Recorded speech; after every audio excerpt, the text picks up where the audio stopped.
Salut, bienvenue. Nous allons faire un petit calcul. Bon, c'est simple, une petite démonstration, je dirais. On va démontrer que somme de A à B, f de A plus B moins x dx est égal à A plus B, et somme de A à B, f de x dx.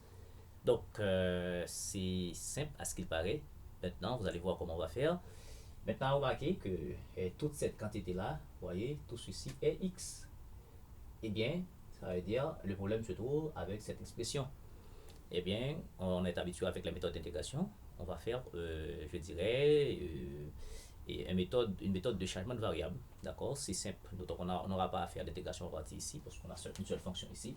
Maintenant, on va faire un changement de variable. Ok. On va faire un changement de variable.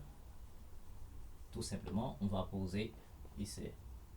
Posons un A en plus B moins X, d'accord, égal à une autre variable T. D'accord. Le temps. Eh bien, puisqu'on va passer les x en t, donc il faut changer également l'élément différentiel de x. Eh bien, qu'est-ce que je vais faire? Je vais prendre la différentielle. D'accord. En prenant la différentielle, a est une constante, b est une constante, donc ça va faire la différentielle de x, ça va faire moins dx. D'accord. Et puis ça va faire en dt. Donc ça veut dire que dx est égal à moins dt. D'accord. C'est important ici. Maintenant, quand on avait les x, donc x varie de A à B. Donc x peut prendre A, x peut prendre B et toute valeur intermédiaire. Eh bien, si x, alors lorsque x égale à A, lorsque x égale à A, on remplace x par A ici. Ça veut dire qu'on va avoir A plus B moins A égale à T. Ça veut dire T égale à B. D'accord? Important.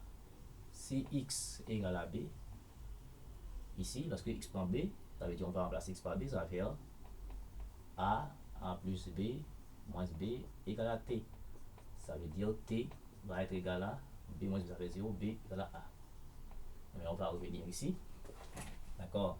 Je pose ça égal à I. Somme de A à B, F de A plus B moins X.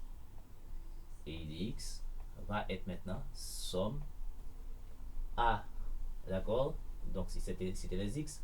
Maintenant, on va remplacer, on va avoir F d'abord. F, toute cette quantité-là est T. Et puis dx est remplacé par moins dt.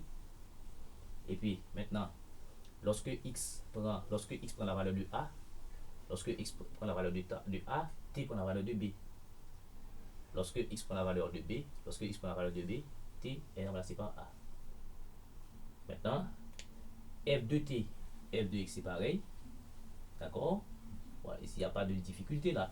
Donc ça veut dire on va avoir un moins, on fait sortir le moins, ça va faire b a f de t dt. Ok. Donc ça veut dire f de t dt, f de t dt, f de x dx, c'est pareil parce que il suffit une différence de variable. Donc en mathématiques, les lettres sont muettes, les lettres ne parlent pas. Donc f de x, f de x dx, f de t dt, c'est la même chose. Maintenant, le problème se trouve avec les bornes. Ici, on a a allant b, ici, on a b allant a. Eh bien, il suffit d'inverser, n'est-ce pas, les bornes d'intégrale. Maintenant, en inversant les bornes d'intégrale, d'accord, l'intégrale change de signe. Donc, ça veut dire, on va avoir tout simplement i égale moins, d'accord, je mets ça comme ça.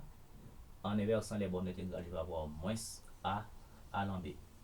Et puis f de t dt. D'accord. Et bien, moins par moins, ça veut dire, je vais avoir plus, donc ça va faire somme de a allant b, f de t dt. Donc ça veut dire, cette quantité-là n'est autre que somme de a allant b, f de x dx, d'où,